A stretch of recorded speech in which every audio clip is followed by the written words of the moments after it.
Hello' friend, মই আছোঁ 600 বছৰ পুৰণি বালিসত্ৰৰ সভাত আৰু মোৰ ঘৰ যিহেতু বালিসত্ৰতে, গতিকে নিজৰ গাঁৱৰ সভা, মনটো যে আনন্দৰে ভৰি আছে।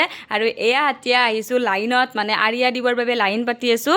মা, মই, মাহী, মাইনা, তো গোটেইকেইজনীয়ে আমি লাইনত আছোঁ। আৰু এয়া মানুহ চাওকচোন, মানে একদম দীঘল লাইন, তো মানে চকুৰে মনিব নোৱাৰা লাইন। আৰু এইফালৰ পৰাও আহিছে আৰু সেয়া ৰাস্তাৰ ফালৰ পৰাও লাইন। তো মানে এনেকৈ আমি লাইনত আছোঁ। আৰু এইফালে লগ পালোঁ মুণ্ডাক। তো মুণ্ডাই ক'লে মোকো ভিডিঅ'ত দেখুওৱা, আৰু এনেকৈ মই যিহেতু ভিডিঅ' বনাওঁৱে, তো চবকে এবাৰ দেখুৱাই দিলোঁ। আৰু মুণ্ডাই ক'লে লাইনৰ মানুহবিলাকক দেখুওৱা। তো মইতো দেখাই আছোঁ দিয়কচোন, যিহেতু মই ভিডিঅ' বনাওঁৱে, গতিকে কেমেৰাটোতো মোৰ মানে য'তে নাযাওঁ কিয় মোবাইলটো হাতত থাকিবই। আৰু এনেকৈ আমি লাইন পাতি পাতি মন্দিৰৰ দুৱাৰমুখ পালোঁ। আৰু এইফালে এয়া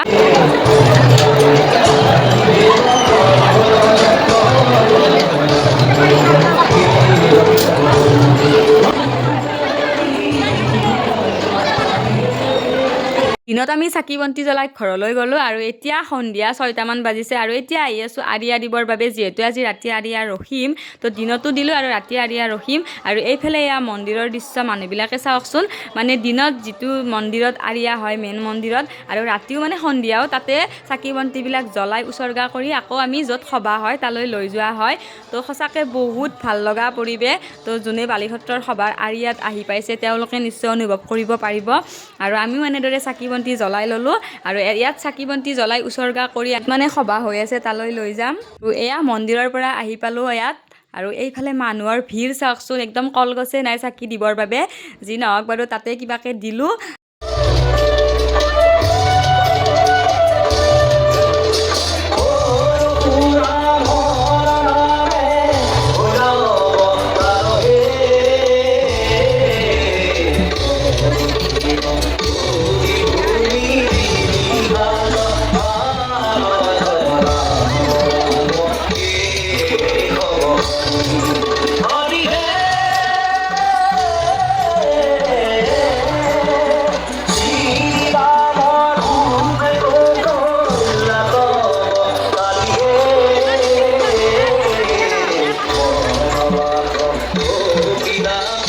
আৰু এয়া এতিয়া চাকি জ্বলাই বহি আছোঁ। আৰু মানে অকণমান বহা জেগাৰ অভাৱ হৈ গৈছে, কাৰণ যিহেতু বহুত লোক আহিছে, বহুত ভক্তগণ আহিছে। কোনো কথা নাই, মই যিহেতু নিজৰ গাঁৱৰে, মোৰ কোনো কথা নাই, মই প্ৰত্যেকবাৰেই দিওঁ। আৰু যিসকল লোক বহুত দূৰৰ পৰা আৰিয়া দিবৰ বাবে আহিছে, তেওঁলোকে ভালদৰে আৰিয়াটো দিব পাৰিলে আমি তাতে বহুত সন্তুষ্ট হওঁ। এতিয়া সময় হৈছে 11:30 আৰু এইফালে গোপাল আহিছে। মেইন মন্দিৰৰ পৰা গোপাল ইয়ালৈ অনা হয়। আৰু যেতিয়া গোপাল আহে তেতিয়া সকলো মানুহে থিয় হৈ যি আৰিয়া জ্বলায় সেই আৰিয়াৰ চাকিটো ওপৰত উঠাই ল'ব লাগে হাতত, মানে গোপালক দেখুৱাব লাগে। আৰু মনৰ পৰা যিয়ে যি কামনা কৰে সকলোখিনিয়ে পায়। আমাৰ আৰিয়াৰ এটা মহত্ব আছে যে মানে লঘোণে থাকি গোটেই ৰাতি আৰিয়া জ্বলাই তেওঁ মনৰ পৰাই যিটোৱে বিচাৰে সেইটোৱে পায়। আৰু গোপালে সকলোকে ভাল কৰক, সকলোৰে ভাল হওক, তাকে কামনা কৰিছোঁ। তাকে ভগৱানৰ ওচৰত প্ৰাৰ্থনা কৰিছোঁ যে গোপালে সকলোকে ভালে কুশলে ৰাখক।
আমি থাকি এতিয়া সময় হৈছে 4:30 ইমান ভাল লাগে তাত যে আছোঁ এইটো অনুভৱেই নহয় আৰু গোটেই ৰাতিয়ে ৰখিলোঁ আৰু এতিয়া আমি 5টামান বজাত ঘৰত যাম আৰু যিহেতু চাকি নুমাব লাগে আৰু যিটো আৰিয়া দিয়া হয় সেই আৰিয়াৰ চাকিটো নিজে নুমাব লাগিব আৰু তেতিয়া মানুহে ঘৰত যাব পাৰে আৰু আমাৰো চাকি নুমাইছে আমি ঘৰত আহিলোঁ তো ভিডিঅ'টো যদি চাই ভাল পালে আপোনালোকে লাইক কমেণ্ট কৰিব আৰু শ্বেয়াৰ কৰিব তো আজিলৈ এৰিছোঁ বাই বাই